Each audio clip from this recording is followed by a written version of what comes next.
तो गर्ग मुनि भगवान का भोग लगा रहे हैं। अब यहाँ आधे भक्त बैठे हुए भगवान का भोग भी नहीं लगाते होंगे, बना करके स्वयं खाने की पड़े, और तो और आदि माताएं बिना स्नान करे ही रसोई घर में घुस जावे। तो बताओ भगवान को भोग कैसे लगाए? नहीं लगाती है ना। तो मैया यशोदा जो है गर्ग मुनि को भोजन पान करा रही है। तो जैसे ही भोजन की थाली भर करके खीर का प्रसाद, अन्य व्यंजन भी रखे ला करके, अब गर्ग मुनि का नियम क्या था, भगवान को कैसे भोग लगाते थे? एक माला पूरी जाप करते थे कि एक माला में जाप करूंगा तब तक परमात्मा अच्छी तरह बैठ करके अच्छे भाव से मैं प्रेम से अपने परमात्मा को भोग लगा दूंगा। अब गर्ग मुनि ने क्या किया, नेत्र बंद किए और माला पर ध्यान करते हुए भगवान श्री हरि का, और कहते हैं आओ प्रभु पाओ, और माला जाप करने लगे नेत्र बंद करके। और इधर बाल कृष्ण प्रभु अपने शयन कक्ष में मैया यशोदा की गोद में बैठे हुए, और इधर भगवान कहते हैं आओ प्रभु भोग लगाओ। इधर बाल कृष्ण प्रभु अपनी मैया की गोद से उठ करके आए, और जो मैया ने संत जी को कटोरा भर करके खीर दी, आकर के दोनों हाथों से पाने लगे। इतने में ही गर्ग मुनि की माला पूरी हो गई। पूरी हुई तो बाल कृष्ण प्रभु को खीर पाते हुए देखा, एकदम चिल्ला करके बोले अरे यशोदा देख तेरो लाला कहाँ कर रहे हो। मैया दौड़ करके आई। जैसे ही यशोदा मैया दौड़ करके आई तो देखा कि दोनों हाथों से लगे हैं। मैया लाला को लेकर के गई और जाकर के कमरे में डांट लगा। कहा कह रही है मैया तू क्यों गए? संत जी का तूने प्रसाद झूठा किया, वो अपने परमात्मा का भोग लगा रहे और तूने वो प्रसाद जाकर के झूठो कर दिया। लाला तू काहे को इतना उधम करे? तो बाल कृष्ण प्रभु कहते हैं मैया यू बाबा बार बार बुला रहे हो तो जाके मारे में गए, और देख लो बुलाने के बाद भी मुंह पे डांट पड़वा रहे हो। इधर मैया लाला को कमरे में बंद करे, फिर आई दूसरे पात्र में खीर लेकर के, और फिर भगवान दी गर्ग मुनि को। अब गर्ग मुनि का वही नियम कि प्रभु को बुला रहे और एक पूरी माला जाप कर रहे। फिर कहा कि आओ प्रभु भोग लगाओ। भगवान फिर कमरे से दौड़ करके गर्ग मुनि के पास पहुंचे और जा करके फिर खाने लगे, और माला पूरी हुई तो फिर देखा कि फिर खा रहा। अब तो भाई बड़ा क्रोध आया गर्ग मुनि को। कहते अरे यशोदा तूने अपने इकलौते बालक को बड़ो बिगाड़ रखो है, कि बड़ो बिगाड़ रखो है। अब तो महाराज मैया हाथ जोड़ने लगे, और जैसे ही मैया हाथ जोड़कर गर्ग मुनि से कहने लगी कि देखो महाराज ये बालक बड़ो नादान है, और मैया ने सूखी सामग्री फिर गर्ग मुनि को दी कि बाबा अपने घर बना करके पा लेना, ये बालक तुम्हें भोजन नहीं पाने दे रहे हो। और बाद में बड़ी डांट लगाई कि तू तो एक संत को भोजन भी नहीं करने देता। और छोटे से बाल कृष्ण प्रभु कहते मैया वे बार बार मुंह को बुला रहे थे, जाके हमारे मुंह को बार बार जाना पड़ रहे हो, तो मैया तू नहीं समझ रही। श्री सुखदेव मुनि महाराज कहते हैं कि परमात्मा जो है भाव देखता है, भाव से भोग पाता है। अब देखिए भावना हो तो भगवान ने ब्रज में कैसी कैसी लीलाएं की। श्री सुखदेव मुनि महाराज कहते हैं कि एक दिन मैया लाला को आंगन में डुला रही थी और उंगली पकड़ करके उसे चलाने का प्रयास कर रही है। जब उंगली चलाने का प्रयास कर रही थी पकड़ करके, तो बाल कृष्ण प्रभु को आंगन में डुला रही। इतने में ही बाल कृष्ण प्रभु जो है, नन्हे सा लाला जो है, वो ठुमुक ठुमुक करके नाचने लगा। और जो पैरों में पायल मैया बांधती थी वो छम छम छम छम करने लगी। और मैया कह के जाए तो मैं चलानो सिकारी दारी को कब से नाचनो सीख गया, मैं तो चलाने को ही प्रयास कर रही हूँ। अब इतने में ये एक गोपी आ गई जिसका भाग्य ज्यादा अतिशय अच्छा, जो ज्यादा ही गोपी प्रेमी थी। वो आकर के देखती हैं, क्या देखती हैं कि महाराज जो मैया है वो लाला को नचा रही है। और गोपी ने ये दृश्य देखा तो मन रूपी मयूर नाचने लगा और ऐसी प्रसन्न हुई, अरे ये तो परमात्मा मैया यशोदा के आंगन में नाच रहा है। और इस बात को पूरे ब्रज में फैला दिया। एक गोपी ने, आज तो मैंने ऐसा दृश्य देखा है, ऐसा दृश्य देखा है कि जो आप कभी नहीं देख सकती। बोली कैसा? कि मैंने आज उस परम पिता परमेश्वर को मैया यशोदा के आंगन में नाचते हुए देखा। अब तो ब्रज की गोपियां कहती हैं कि तूने तो अपना जीवन धन्य कर लिया, लेकिन हम कैसे करें? हमारी जो सासू माँ है घर से बाहर ही ना निकलने दे। अच्छा, किस किस की सासू मैया घर से बाहर ना निकलने देती हैं? सभी की निकलने देती हैं। लेकिन हमारे ब्रज में आज भी जो नई नई बहुएं आती हैं तो कम से कम साल 2 साल 5 साल तक घूंघट में रहती हैं, यानी बाहर नहीं निकलती। तो ब्रज की सास भी ऐसी है अभी, क्योंकि थोड़े दिन तो नई बहू कहलाई तो जावे, और न हाल ही घर से बाहर निकाल दो, खेतन में काम कराने लगो तो नई बहू कौन फिर कहेगो। तो इसलिए सासू मैया जो है वो प्रेम से अपनी बहू को इसलिए बाहर नहीं जाने देती है कि जब जब कभी कभी जाए तो पूरा मोहल्ला पड़ोस देखे, देखो बाकी बहू जा रही है। लेकिन बड़ी खतरनाक भी हो में सब खुद तो सब जगह घूम घूम के आ जाए, लेकिन बहुओं को कहीं नहीं जाने दे, बहुओं को कथा में भी ना लेके आवे। अरे तुम क्या करोगे, अभी तो तुम जवान हो, हम बड़े बूढ़े हैं, हम सुन सके। अरे वहां तो हर तरह को आदमी, हर तरह को जीव पधारे हो, तुम घर ही रहो। अब एक गोपियां जो हैं ब्रज की, वो लालसा है उन्हें कब मुझे उस बाल कृष्ण प्रभु के, उस परमात्मा के, उस जगत जगदीश्वर के कब दर्शन हो, मौका ढूंढ रही है। और ऐसे मौका तो मोह लगे सभी बहुएं ढूंढे तो और अच्छा है। अभी क्या मौका देख रही हैं कि ये सास कब घर से बाहर जाएं और कब हम उस बाल कृष्ण प्रभु के दर्शन करें। एक दिन की बात कि कोई पर्व पड़ा तो सभी सासू मैयाओं का पर्व था, वो सभी पर्व मनाने के लिए बाबा भोलेनाथ के मंदिर चली गई। और इधर सब नई नई बहुएं जो है वो घर में हैं, उन्होंने सलाह लगाई कि आज जैसे मौका कभी मिल नहीं सकता। उन्होंने क्या किया कि अपने घर के किसी ने 1 मटकी फोड़ी, किसी ने 2 मटकी फोड़ी, किसी ने 3 मटकी फोड़ी, किसी ने अपने घर की सारी मटकी ही फोड़ दी। अब तो महाराज सासू माँ जब मंदिर से वापस आई तो अपने अपने घरों में मटकियों को फूटा देखा। सासू मैयाओं ने बहुओं से पूछा कि ये किसने किया।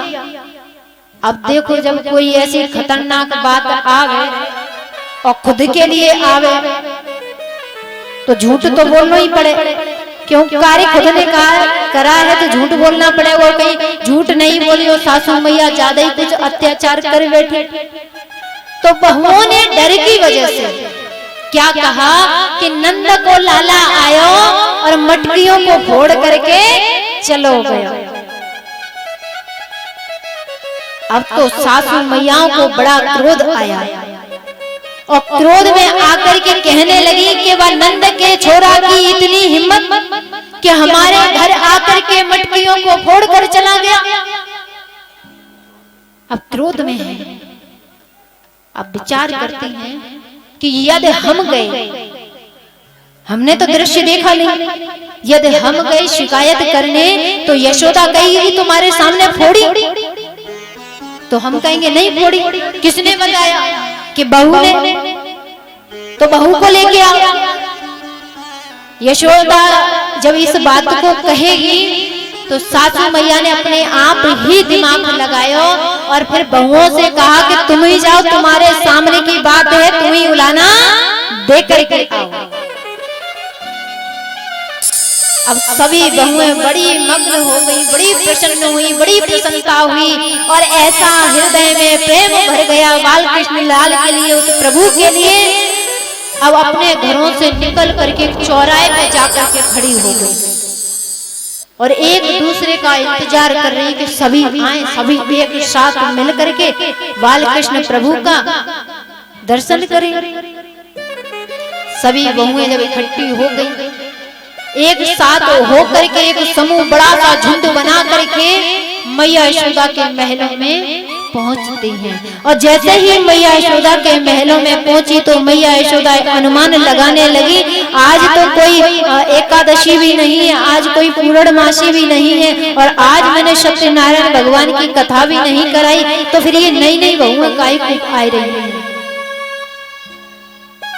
जैसे ही सभी बहुएं मैया के आंगन में प्रवेश हुई और जाकर के एकदम ने सबने एक साथ कहा, अरे मैया तुम्हारा लाला कहाँ है। जैसे ही कहा कि अरे मैया तुम्हारे लाला कहाँ है, तो मैया कहती है कहा भयो, काहे को मेरे लाला को पूछ रही हो।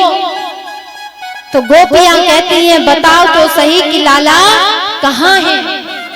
इतने में ही गोपियों की आवाज बाल कृष्ण प्रभु ने अपने कच्छ में लेटे लेटे सुनी तो तुरंत बाहर निकल आए और बाहर निकल करके आए तो देखा गोपियों का झुंड है। और गोपियों को देख करके मन ही मन विचार करने लगे, आज फिर कोई नाटक करके आई हैं दिखे और आज को नाटक इनको सफल होने वाला है। अब वो गोपियां वहां भी कुछ नहीं कह सकती कि बाल कृष्ण प्रभु का कोई गलती नहीं है। अब वो क्या बहाने बनाती हैं कि मैया देखो तुम्हारा लाला हमारे घर जाए और घर जाकर के हमारी मटकियों को फोड़कर चला आता है। क्यों आता है चला? मैया यशोदा गोपियों से पूछती है क्यों आता है। तो गोपियां कहती हैं मैया हम इनको राजी से माखन दें तो ये राजी को माखन नहीं पाए, और ये जब हम अपन घट पर पानी भरने चले जाएं तब जब पीछे से जाकर के माखन खाएं और हमारी मटकियों को फोड़ देते हैं। मैया को क्रोध आ गया और क्रोध में आकर के मैया ने कन्हैया को कान पकड़ लिया और कान पकड़ करके कहा कि हे लाला तू ज्यों ज्यों बड़ो हो तो जावे त्यों त्यों बिगड़ तो जावे। कहा जरूरत है इन गोपियन के पास जाकर के तुझे माखन चुराने की। अब बाल कृष्ण प्रभु का कान पकड़ लिया किसने? मैया यशोदा। अब श्री सुखदेव मुनि महाराज राजा परीक्षित से कहते हैं सावधान रहना। क्यों? क्योंकि ये हिम्मत किसी में नहीं, ब्रह्मा जी में हिम्मत नहीं कि प्रभु का कान पकड़ ले, भोलेनाथ जी में हिम्मत नहीं, किसी देवी देवता में हिम्मत नहीं कि बाल कृष्ण प्रभु का कान पकड़े। देखो मैया कान पकड़ रखी है, ये तो मैया ही का काम हो सकता है। अब जैसे ही मैया ने कान पकड़ा और कान पकड़ के कहने लगी कि लाला तू ऐसी गलती काहे को करे बता।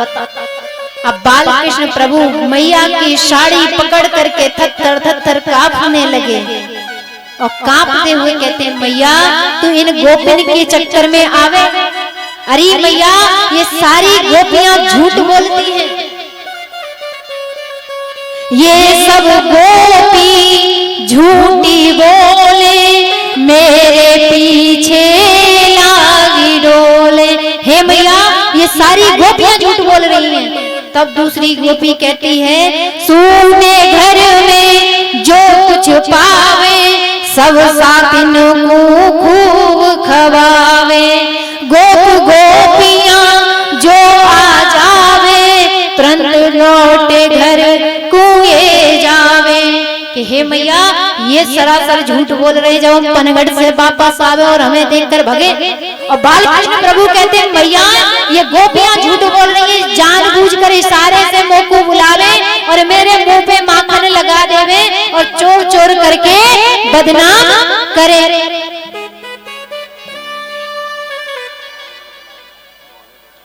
कि चोर चोर करके बदनाम करती हैं।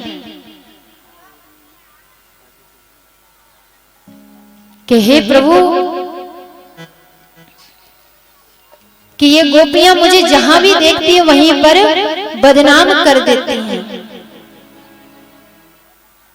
और माखन का उल्हाना देने आई।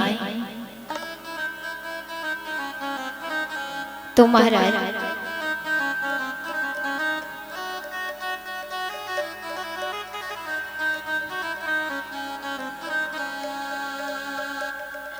अब श्री सुखदेव मुनि महाराज कहते हैं कि मैया यशोदा कहती है कि 9 लाख गाय तेरे नंद बाबा के नित नयो माखन हो।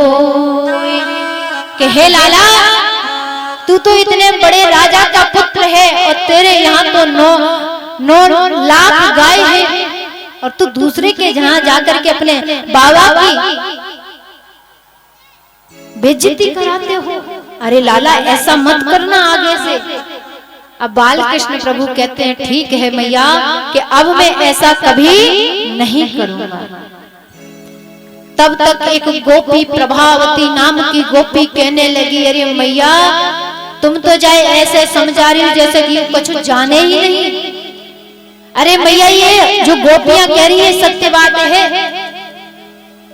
अब प्रभावती गोपी से मैया यशोदा कहती हैं कि देखो इतनी सारी गोपियां आई एक मेरे लाला के तन और इतना सारा उलाना लेकर के, आप जब मेरे लाला को प्रूफ के साथ पकड़ लो तब मैं मानूंगी। जैसे ही कहा कि मेरे लाला को आप प्रूफ के साथ पकड़ के लाना तब मैं मानूंगी। प्रभावती गोपी कहती है, ठीक है मैया कि जिस दिन तेरे लाला को प्रूफ के साथ पकड़ेंगे उसी दिन अब उलाना लेकर आएंगे। एक दिन प्रभावती गोपी जो है वो पनघट पे पानी भरने जा रही थी, तो मार्ग में प्रभावती देवी का जो देवर है वह मिलता है। जब वह मिला तो अपने देवर को सुना सुना के गोपी कहती है कि आज तो मैंने ताजो ताजो माखन निकालो है, बड़ो मीठो है, बड़ो ही सुंदर है, बड़ो ही कोमल है, अब तो मैं मथुरा बेचने को जाऊं। प्रभावती गोपी के देवर जो है वो सुन रहा था, वहां जाकर के तुरंत बालकृष्ण से कही कि मेरी भाभी ने बड़ो सुंदर माखन निकालो है, चलो। सभी ग्वाल वालों को साथ लेकर के प्रभावती गोपी के घर भगवान पहुंचते। देखा माखन की मटकी पे मटकी धरी है भरी हुई। पहले तो खूब खाया, खाने के बाद जो बचा वो बंदरन को खिला दियो, सारी मटकी खाली कर दो। इधर गोपी जब पनघट से वापस आई तो देखा सब माखन खा चुके हैं। 2-4 दिन पीछे फिर गोपी ने कहा कि आज मैंने ताजो ताजो माखन निकालो है और बड़ो ही सुंदर है, बड़ो ही मीठो है, और आज तो मैं जरूर ही बेचने को जाऊं। प्रभावती के देवर ने फिर जाकर के बालकृष्ण प्रभु से कह दिया। तो प्रभावती गोपी आज बड़ी चालाक बन गई। उसने क्या किया कि जो मटकी है वो छीके पे टांग दी और टांग करके उसमें एक घंटी बांध दी और घंटी बांध करके स्वयं घर के अंदर बैठ गई और पड़ोसन से कहा कि तुम बाहर से द्वार लगा देना। पड़ोसन ने वैसा ही कर दिया। इधर प्रभावती गोपी भीतर बैठी बैठी इंतजार कर रही है बाल कृष्ण प्रभु का कि आज तो दारिके को पकड़ के ही रहूंगी। अब धीरे धीरे बाल कृष्ण प्रभु आए, देखा कि गोपी शायद घर में नहीं है, क्योंकि बाहर से द्वार लगा हुआ है। अब तो सभी सखा और भगवान अंदर प्रवेश कर गए गोपी के घर में। गोपी के घर प्रवेश करे तो देखते हैं कि गोपी बड़ी चालाक है, आज तो माखन को ऊपर टांग गई है। और दृष्टि गई, अरे गोपी इतनी और चालाक निकली कि जहां में घंटी भी बांध गई। अब तो भगवान ने कहा देखो ऐसे काम नहीं चले, ऐसे माखन अब निकाल नहीं सकते, क्योंकि हम इतने बड़े बड़े सखा ही नहीं, हम तो छोटे छोटे सखा हैं। तो भगवान ने क्या किया कि बड़ा सखा फिर उससे छोटा सखा, उससे यानी सखाओं को सखा के ऊपर खुद ऊपर चढ़ गए। अब पहले तो कहते हैं घंटी दे कि जब तक मैं माखन निकालूं तब तक बजियो मत। घंटी कहते ठीक है प्रभु। भगवान ने माखन निकाल के ग्वाल वालों को सखाओं को सभी को खिलाया। सभी बड़े प्रसन्न हो रहे, खूब माखन खाया। और माखन खाने के बाद जब परमात्मा की बाल कृष्ण प्रभु की बारी आई और जैसे ही बाल कृष्ण प्रभु ने उस मटकी में से माखन निकाला और मुख में धरो, तैसे ही घंटी बज गई। और जैसे ही घंटी बजी वैसे ही प्रभावती गोपी घर से बाहर निकल करके तुरंत ही बाल कृष्ण प्रभु को पकड़ लिया। अब पकड़ लिया। अब भगवान कहते हैं देख गोपी, तूने पकड़ लिया, मैंने देख लियो है कि तूने मोको पकड़ लिया, तूने अपनी चालाकी पूरी कर ली, लेकिन एक मिनट रुक। अरे हाथ तो छोड़ गोपी, अब मैं भागूंगा नहीं, क्योंकि तूने अपना मैंने द्वार लगा रखो, अब मैं भाग ही नहीं सकता। कि पहले वो पूजा घंटी से बात कर लेते। जाकर के प्रभु घंटी से कहते हैं एक बात बता, जब हम पहले तो को बजा बजा के हिला हिला के परेशान है गए, तब तू नहीं बजी, अब काहे को बजी? तो घंटी कहती है प्रभु ये तो शास्त्र के अनुकूल की मर्यादा है। शास्त्र में कहा भी गया है कि जब परमात्मा भोग लगाता है तो घंटी स्वयं बज जाती है। जब आपने भोग लगाया इसलिए मैं स्वयं बज गई, वैसे तो तुमने मुझे इतनो बजायो, मेरे सिर तक फोड़ दियो तब नहीं बजी मैं, लेकिन प्रभु जब आपने भोग लगाया तो मुझे बजना जरूरी था। फिर गोपी प्रभावती ने बाल कृष्ण प्रभु का हाथ पकड़ लिया और हाथ पकड़ करके अब मैया यशोदा के पास ले जा रही है। और मैया यशोदा के पास ले जाने लगी और चिल्लाती हुई जा रही है कि मैया बड़ी कहती थी ना कि मेरे लाला को प्रूफ के साथ पकड़ कर दिखाओ, प्रूफ के साथ पकड़ करके दिखाओ मेरे लाला को। चिल्लाती हुई जा रही है। नगर जब ब्रज में गलियों में से निकल कर जा रही है तो कुछ आधे हंसे भी। जब आधा मार्ग रह गया, प्रभावती का जो देवर हैं वो साथ चलो, इशारा किया इधर। प्रभावती का देवर गया, बोला लड्डू खाने हैं ना? बोले हाँ। तो एक काम कर कि तू इधर आ जा। प्रभावती को देवर जो है भगवान के साथ साथ चलने लगा। जैसे ही देखा कि अब 2 गली रह गई हैं, उसी समय प्रभावती गोपी से भगवान कहने लगे देख गोपी, तूने इतनी जोर को मेरे हाथ पकड़ रखो है कि देख मेरे हाथ में निशान बन गयो है, कोमल से मेरे हाथ है, तू यह हाथ छोड़ करके जाए क्यों ना पकड़ ले। जैसे ही प्रभावती गोपी पे दया आ गई, तुरंत उसने हाथ छोड़ दिया और दूसरों पकड़ने को हुई। तैसे ही भगवान ने प्रभावती के देवर को ही हाथ पकड़ाए दियो। क्यों? प्रभावती घूंघट कर रखी है, पता ही नहीं चलो। और अपन दौड़ करके अपने महलों में पहुंच गए। और इधर प्रभावती गोपी कहती जा रही है, मैया बड़ी कहती थी कि लाला को फूप के साथ पकड़कर दिखाओ, लाला को फूप के साथ पकड़ करके दिखाओ। अब सब कहे कि ये गोपी का पागल है गई, अपने ही देवर को हाथ पकड़ करके चल रही है। अब तुम्हारा जैसे ही गोपी मैया यशोदा के पास पहुंची और जाकर के कहती है, मैया देख मैं तेरे लाला को फूप के साथ पकड़ करके लाई। मैया बाहर निकल कर आई तो देखा, पहले तो मैया बड़ी हंसी और हंसने के बाद फिर गोपी से कहा, गोपी थोड़ा घूंघट तो खोल। गोपी प्रभावती ने जैसे ही घूंघट खोलो तो क्या देखती है। अब मैया कहती है कि निहार कि तू तो बड़ा बदनामी करती हुई आई होगी हमारे लाला की, तू स्वयं देख ले, तू अपने देवर का हाथ पकड़ रखी है। अब तो जैसे ही देखा तो महाराज गोपी एकदम अपने देवर की ओर निहारी और एक गाल पर चांटा लगाया। चांटो लगाते हुए कहा, दारी के तू बीच में कहां से आएगा कि मैं तो बालकृष्ण प्रभु को पकड़ कर लाई, इनके छोरा को पकड़ कर लाई, तो तू बीच में कहां से आ गया।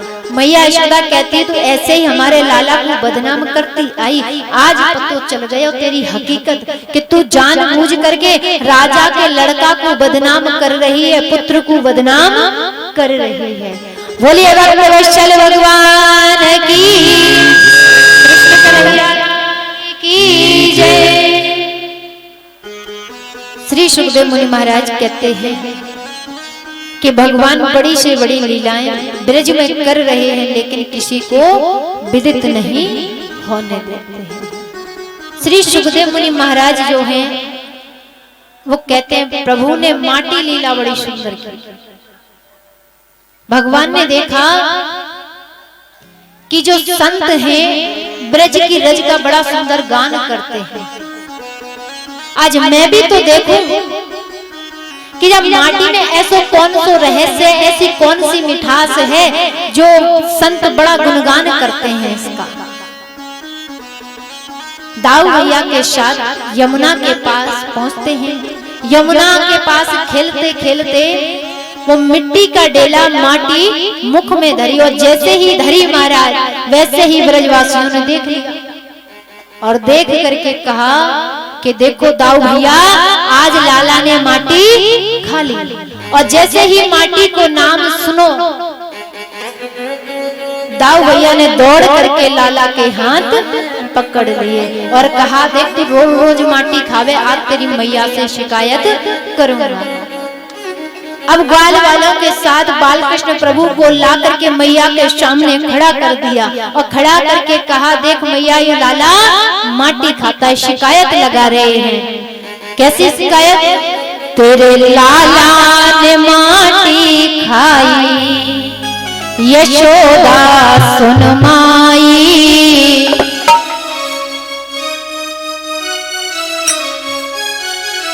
ऐसी शिकायत लगा रहे हैं कि तेरे लाला ने माटी खाई, यशोदा सुन माई। अब जैसे ही मैया बाहर निकल करके आई, मैया ने कहा कि मैं तुम्हारा भरोसा नहीं कर सकती। बोले क्यों? कि मैं तो अपने लाला से स्वयं पूछ लूंगी। इतने में ही मधुमंगल कहने लगे, अरे मैया अब तू लाला के मुख में देखेगी, अब तू लाला से पूछेगी, तेरो लाला बड़ो शरीफ है ना, जब ही पूछेगी। अरे मैया तेरे लाला ने हमारे सामने माटी खाई, अब तू मुख देखे तो वो तो पेट में कब की पधार गई। अच्छा एक बात बताओ, यहाँ पर इतने लोग बैठे, कौन कौन हमारे ब्रज में गया है? रज में, जो रज की अभी कितने 84 लाख, तो इसीलिए सभी को बोलिए बांके बिहारी लाल की जय हो।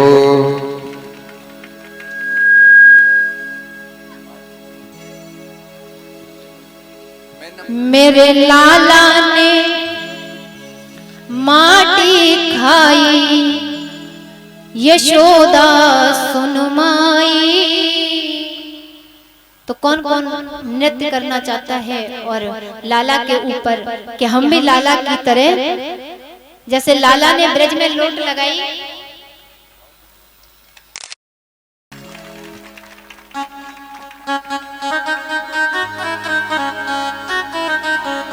तो आज में लोट लगाई जो जो वृंदावने आवे, ब्रज में लोट लगाई जो जो जग वृंदावन आवे, ब्रज रज में लोट लगाई जो तू जब वृंदावन आवे, ब्रज रज में लोट लगाई जो जो जग वृंदावन आवे, तू जब बरसाने आवे, तू जब गोवर्धन आवे, तू जब बरसाने आवे, तू जब गोवर्धन आवे, लोट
लगाई जो तू जब वृंदावन आओ, ब्रज रज में लोट लगाई जो जो जग वृंदावन आवे, तू जब बरसाने आवे, तू जब गोवर्धन फूल रही है डाली डाली, फूल रही है डाली डाली, फूल रही है डाली डाली। पर्वत को बनवाई जो तू जो वृंदावन आवे, ब्रज रज में लोट लगाली जो तू जब वृंदावन आवे। गोवर्धन आवे, तू जब गोवर्धन आवे, तू जब गोवर्धन आवे, तू जब गोवर्धन आवे।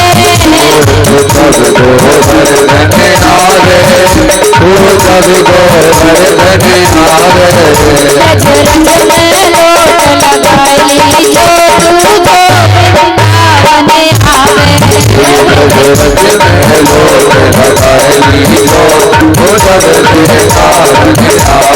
हरि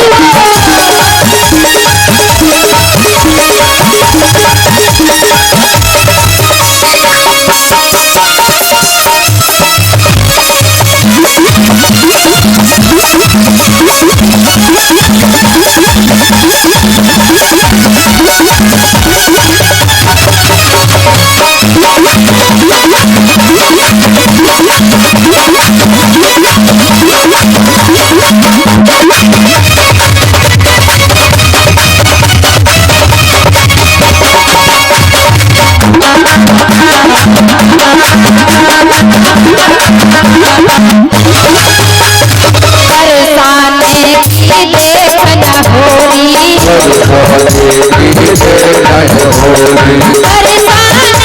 देखन होली, बरसाने की देखन होली, बरसाने की देखन होली, बरसाने की देखन होली, बरसाने की देखन होली। तो आई सतन की टोली, तो आई सतन की टोली, तो आई सतन की टोली, तो आई सतन की टोली। रंगन से बकलाई जो तू जब वृंदावन जावे, रजी रजी में लोग लगाली जो तू जब वृंदावन आवे। रज रज में लोट लगाई जो तू जो वृंदावन आवे, रजी रजी में लोग लगाली जो तू जब वृंदावन आवे। तू जब वृंदावन आवे, तू जब वृंदावन आवे। तो लीला रची। माटी के मैया के पत्र फोड़ दिए, जो पात्र थे वो फोड़ दिए। मैया ने देखा कि लाला अभी भी गुस्सा में है और हमारी ददिया सास के समय की जो माटी का पात्र था वो फोड़ दिया।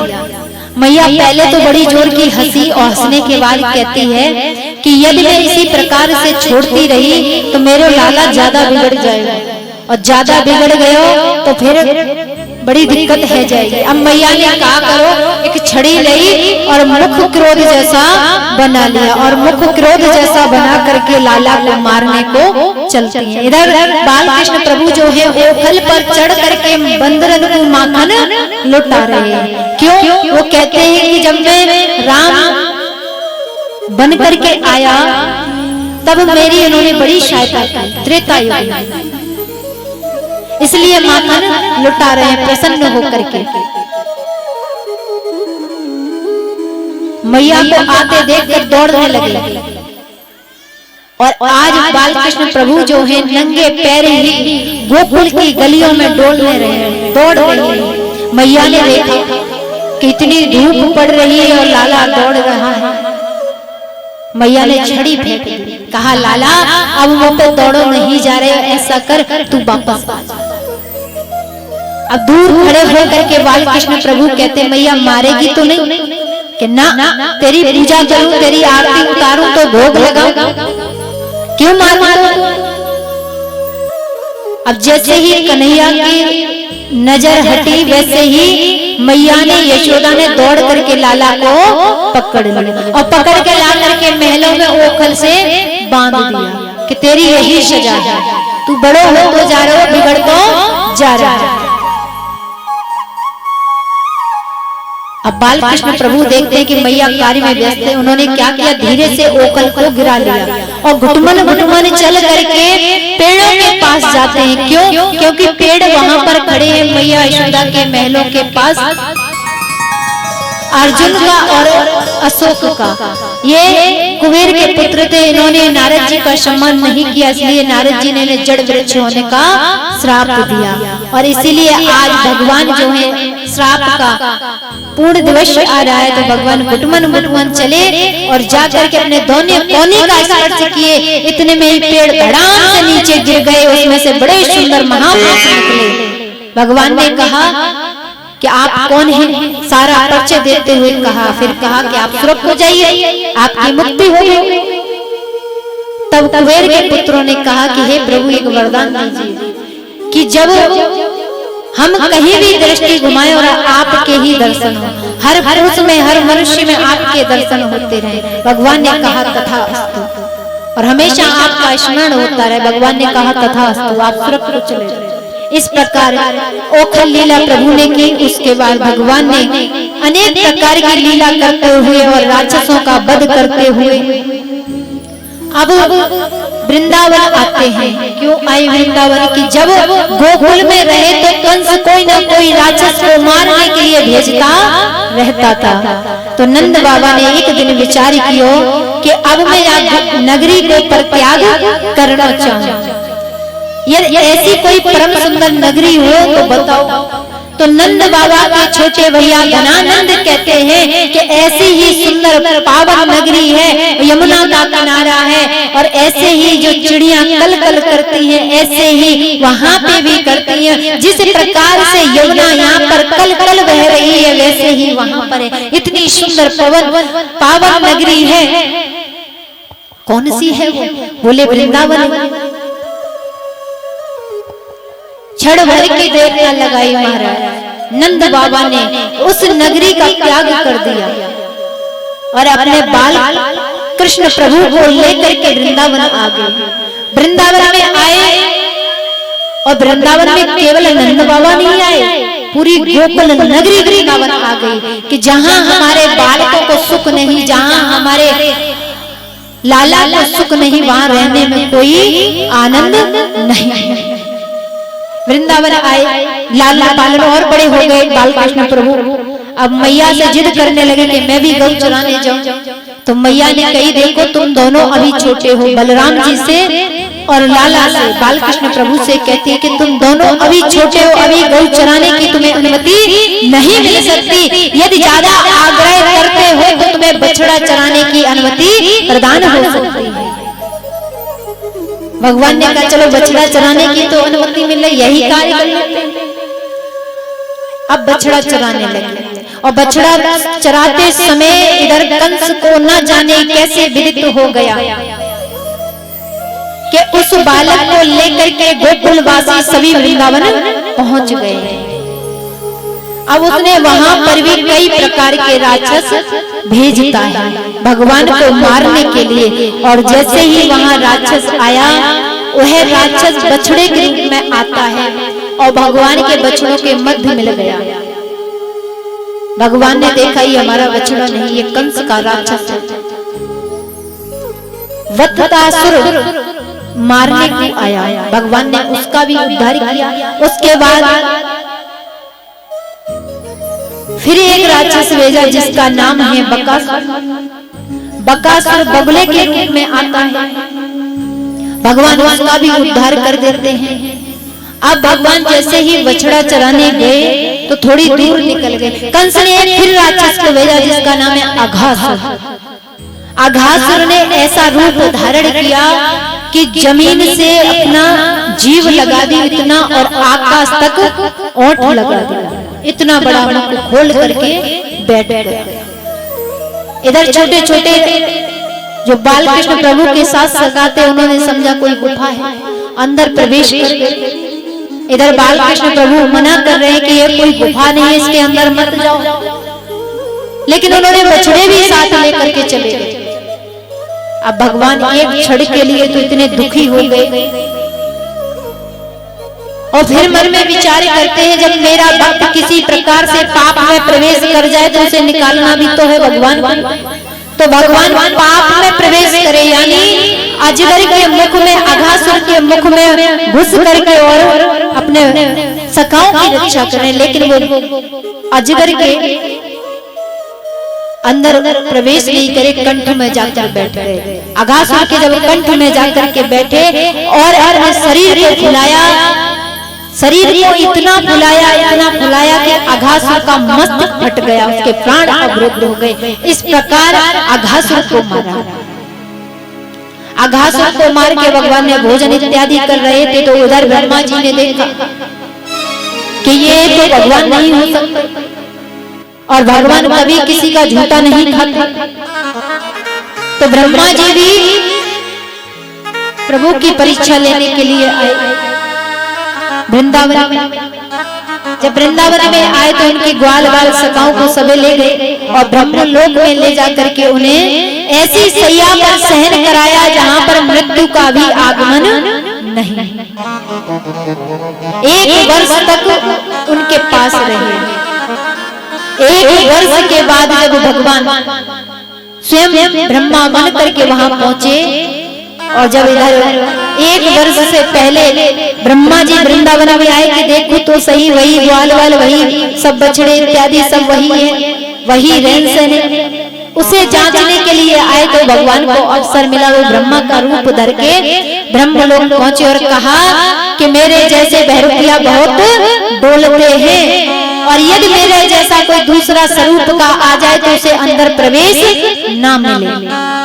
द्वारपालों से कह के प्रभु ब्रह्मा जी की जो कुर्सी थी वहां पर बैठ गए, सिंहासन पर बैठ गए। इधर ब्रह्मा जी वृंदावन में सारा दृश्य देखे और ब्रह्मलोक पहुंचे, तो ब्रह्मलोक में ब्रह्मा जी को आगमन ही नहीं मिला।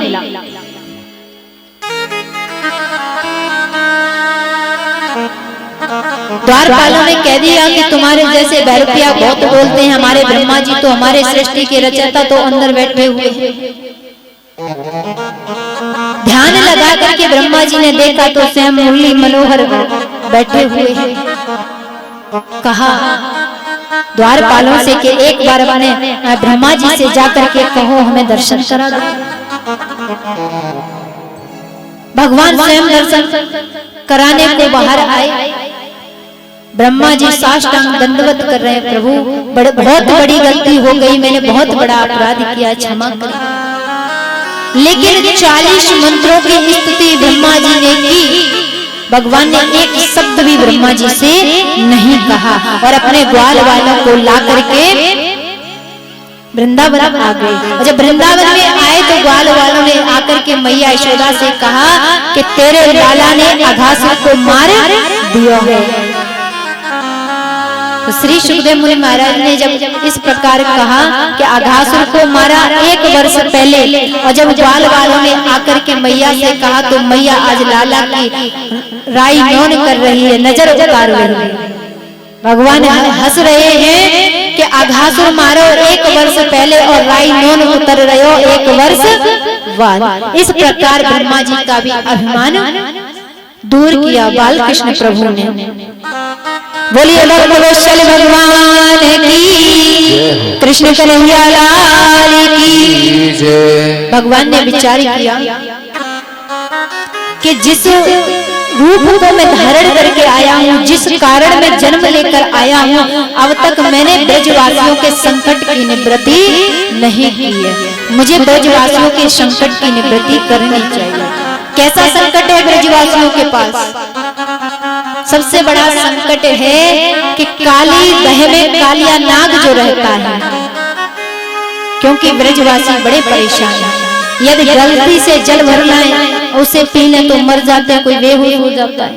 यदि भूल बस गाय काली दह में पानी पीने को पहुंच जाए तो मर जाए। इस प्रकार बहुत चीजों से ब्रजवासी परेशान है, संकट में है। भगवान ने कहा ये कालिया नाग को कैसे निकाले? ऐसे तो कालिया नाग को मैं निकाल नहीं सकता, अगर अकेले जाऊं तो मुझे कोई जाने ही नहीं देगा। कोई लीला रचे। सुबह हुआ सभी सखाओं से कहा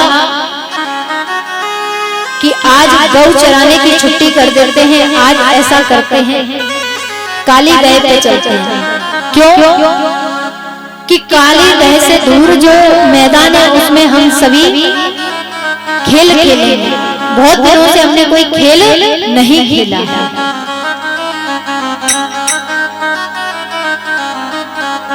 बहुत दिनों से मैंने कोई खेल नहीं खेला है। सका कहते हैं भैया देखो मैं बिल्कुल नहीं जाऊं। क्यों नहीं जाओगे? कि हमारी माँ जाने नहीं देगी कि काली दह पे कालिया नाग रहता है।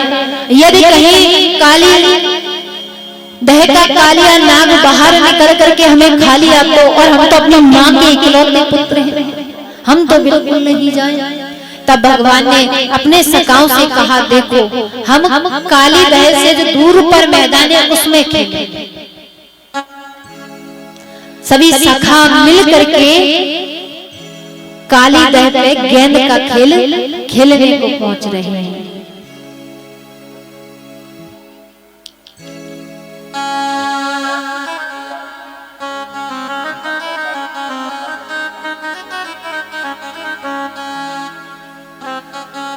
तो जिस प्रकार वहां जाकर के खेल खेला, खेल खेलने के बाद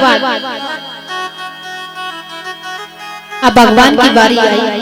तो भगवान ने ऐसे बल्ला चलाया कि गेंद यमुना में जाकर के गिरी, यमुना में जाकर के गिरी। अब सभी ब्रजवासियों के मन में ऐसा भाव बना कि ये सब अपनी गेंद मांगने का आग्रह करें। काली दह पे खेलने आयो री मिरवारो सो कन्हैया।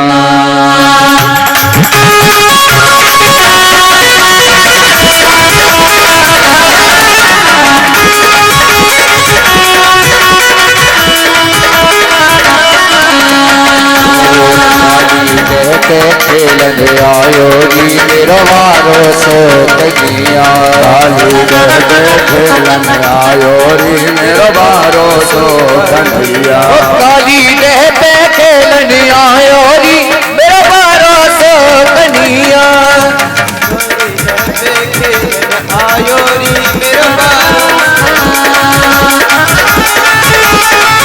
बाल कृष्ण प्रभु काली दह पर कालिया नाग को मारने के लिए पहुंचे तो गेंद का खेल रचाया। और जब उनका समय आया तो उन्होंने इतनी जोड़ को गेंद को बल्ला चलाया कि महाराज काली दह में जाकर के गेंद गिरी। और जब काली दह में पहुंची तो भगवान स्वयं काली दह में पधारे। जाकर के काली दह में कालिया नाग से भगवान ने युद्ध किया। युद्ध करने के बाद कालिया नाग को हराया और हराने के बाद भगवान ने कहा देखो कालिया नाग आप हमारी काली दह को खाली कर दे, क्योंकि हमारे प्यारे प्यारे भक्तों को बड़ी परेशानी होती है, बड़ी दिक्कत होती है, बड़ी दिक्कत होती है हमारा। आप हमारी काली दह को छोड़ करके और रमणक द्वीप को चले जाए। काली दह को छोड़ करके रमण द्वीप को चले जाए। इस प्रकार भगवान की आज्ञा पा करके काली दह से कालिया नाग चला जाता है। सभी ब्रजवासी बड़े प्रसन्न हुए। उसके बाद राक्षस ने एक अग्निशूल नाम का राक्षस भेजा। उसने पूरे ब्रज में आग लगा दी और आग लगा करके सब ब्रजवासी भयभीत होने लगे। जब भयभीत होने लगे भगवान ने आकर के सभी ब्रजवासियों की रक्षा की।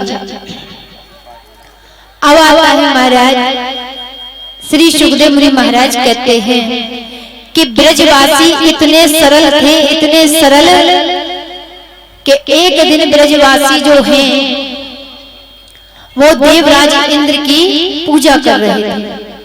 और साल में वर्ष में एक ही बार देवराज इंद्र की पूजा करते थे। और ऐसे नहीं तुम्हारी तरह जो तुम कर रहे हो, ऐसे पूजा नहीं होती थी ब्रज में, और आज भी नहीं होती है। बड़े धूमधाम से भगवान श्री कृष्ण की पूजा होती है और ब्रजवासी कंजूसी नहीं करते। तो इसलिए किस प्रकार पूजा कर रहे हैं? हजारों मन तिल, हजारों मन जौ, हजारों मन सामग्री इकट्ठी करते हैं, यानी हजारों मन के अनुसार से सामग्री इकट्ठी हो रही है। किसके लिए? देवराज इंद्र का यज्ञ करने के लिए। अब तो महाराज छोटे से बालकृष्ण प्रभु ने देखा और देख करके इधर मैया से पूछा, मैया तू कहाँ कर रही है? तो मैया कहती, लाला अंदर ना आइयो, हम जय जय के टाइम भोग बना रहे हैं। अब बालकृष्ण प्रभु कहते हैं, जय जय कौन है मैया? तो मैया यशोदा कहती है, देख लाला अभी अब भोजन बनाते समय, भोग बनाते समय बोलते नहीं, बोलो नहीं जाता है लाला, जय जय के टाइम भोग बना रहे हैं। मैया यहाँ में से एक पकौड़ी को भी दे दे। मैया भी डांट कर पड़ी कि लाला अभी बताया नहीं, हम जय जय के लिए भोग बना रहे हैं।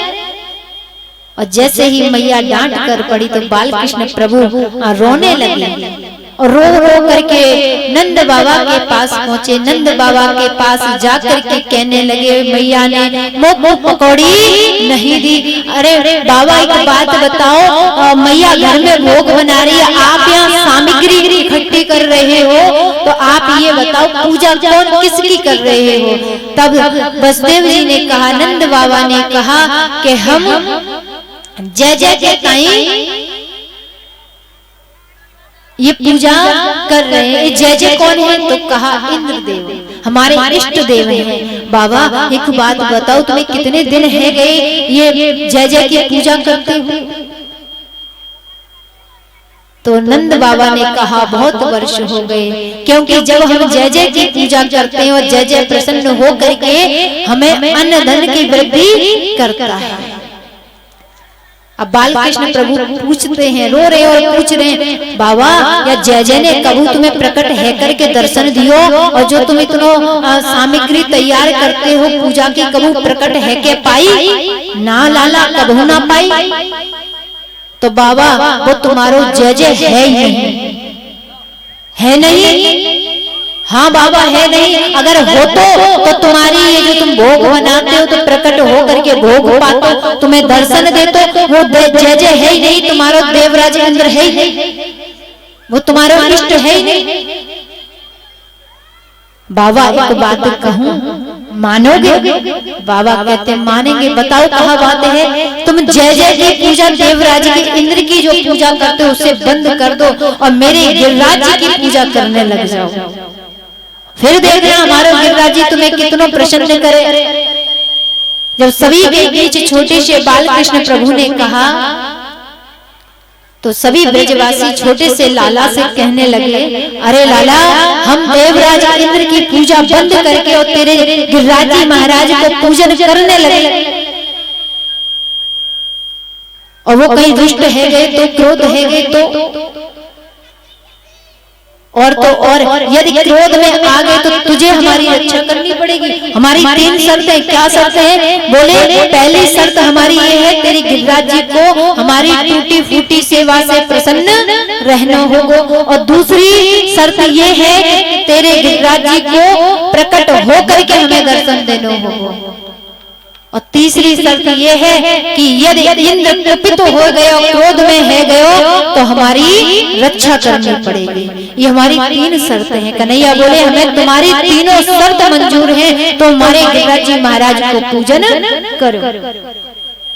जो सामग्री देवराज इंद्र के लिए बनाई गई वही सामग्री 56 प्रकार की बनाई गई, और बालकृष्ण प्रभु की आज्ञा मान करके सभी सामग्री को सजा करके और गाड़ी में रख लेते हैं, और रख करके सभी ब्रजवासी आज वृंदावन से और गोवर्धन की ओर जा रहे हैं। किनके साथ? बालकृष्ण प्रभु के साथ। बालकृष्ण प्रभु के साथ गोवर्धन पहुंचते हैं। जब पहुंचे तो वहां पर ब्रजवासियों ने देखा, क्या देख रहे हैं? इतनो बड़ो गिरिराज जी महाराज। अब ब्रजवासी कहते हैं कि लाला पूजा करें। भगवान ने कहा देखो पहले तो हमारे गिरिराज जी महाराज को स्नान कराओ। जैसे ही कहा कि स्नान कराओ, अब तो सभी ब्रजवासी अपने अपने जो पात्र थे जल भर के यमुना जी से लाते और गिरिराज जी को स्नान करा रहे। सुबह से शाम हो गई स्नान कराते कराते मैया, लेकिन गिरिराज जी को नख तक गीलो नहीं भयो। जब नख गीलो नहीं भयो, अब तो सभी ब्रजवासी कहने लगे, लाला तेरो गिरिराज जी तो इतनो विराट है और हम तो स्नान कराते कराते थक गए। तो भगवान ने कहा तुम्हारे मन में कहा है? तो कहने लगे हमारे मन में ये है कि ये जो गंगा मैया है, यमुना मैया यहीं पास आ जाए, कि यमुना मैया यहीं पर आ जाए तो हम जल्दी तुम्हारे गिरिराज जी महाराज को स्नान करा रहे। इस प्रकार कहने लगे। तो भगवान ने ब्रजवासियों से कहा कि आप अपने दोनों नेत्र बंद करो। सभी ब्रजवासियों ने नेत्र बंद किया, गिरिराज जी महाराज को ध्यान धरो। और जैसे ही ध्यान धरो, इधर भगवान कृष्ण ने बाल कृष्ण स्वरूप में उन्होंने अपने मन से गंगा प्रकट कर दी। बोलिए मानसी गंगा की। अब मानसी गंगा जब प्रकट हुई तब बालकृष्ण प्रभु ने कहा कि आप अब हमारे गिरिराज जी महाराज को स्नान कराओ। स्नान हुआ, स्नान के बाद धूप आरती इत्यादि हुई। उसके बाद इधर भगवान ने देखा कि अब तो दर्शन देने की बारी है। तो एक रूप से मुरली मनोहर बनकर खड़े और एक रूप गिरिराज जी को धारण कर लियो। बोलिए गिरिराज जी महाराज की, बोलिए गिरिवरधारी भगवान की। अब भगवान जो है गिरिराज जी का रूप धारण कर लिए और ब्रजवासियों से मांग मांग करके प्रसाद पाने लगे। जब वो मांग मांग करके प्रसाद पाने लगे, सभी ब्रजवासी जो हैं वो बड़े प्रसन्न होकर के आज गिरिराज जी को प्रसाद पवा रहे हैं। बोलिए भगवान की। तो आइए सभी एक एक करके आराम से शांति का दान देते हुए और गिरिराज जी महाराज को पूजन करना। महाराज तेरे माथे मुकुट विराज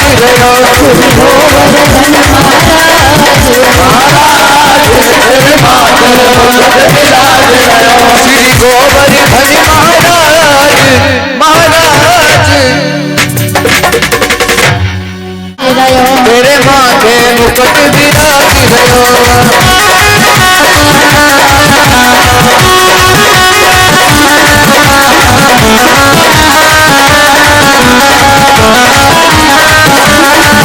पे पान चढ़े तो पे फूल चढ़े, तो पे पान चढ़े तो पे फूल चढ़े, तो पे पान चढ़े तो पे फूल चढ़े, तो पे पान चढ़े तो पे फूल चढ़े, तो पे चढ़े दूध की धार बधार तेरे माथे मुकुट विराज रहो। गोवर्धन महाराज महाराज तेरे माथे मुकुट विराज रहो।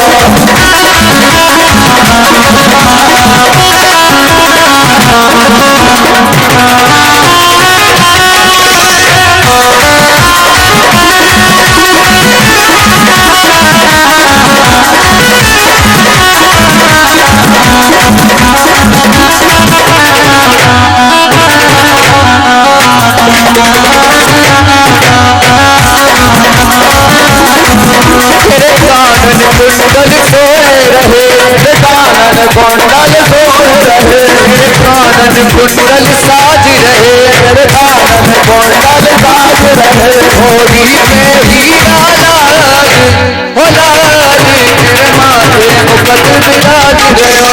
गोवर्धन महाराज महाराज तेरे माथे मुकुट विराज गयो।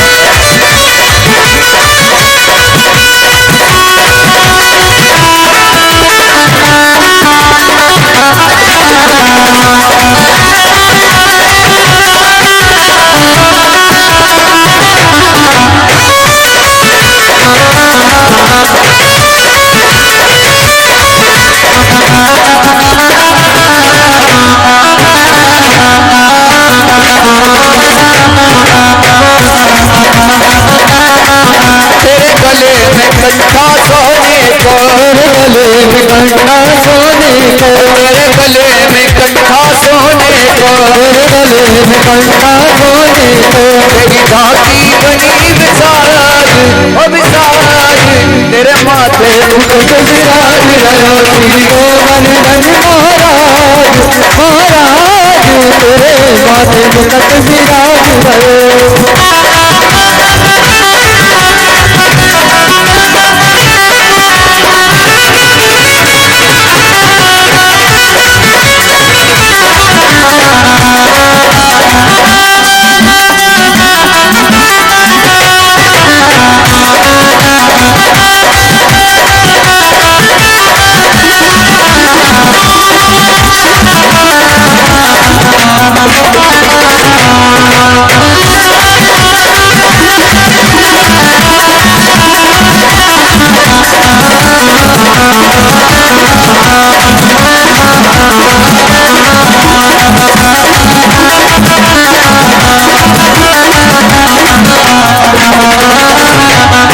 तेरी सात कोस की परिक्रमा, तेरी सात कोस की परिक्रमा, तेरी सात कोस की परिक्रमा, तेरी सात कोस की परिक्रमा,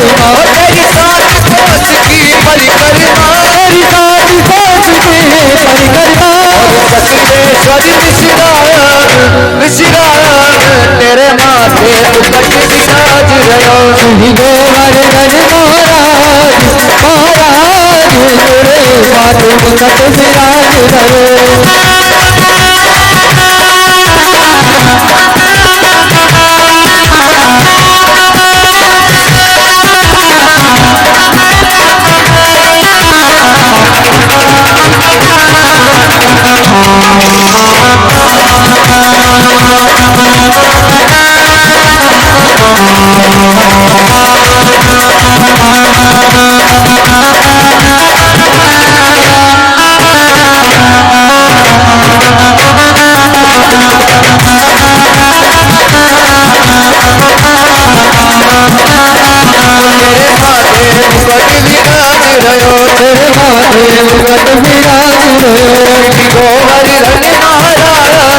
महाराज महाराज, तेरे माथे मुकुट विराज रहो,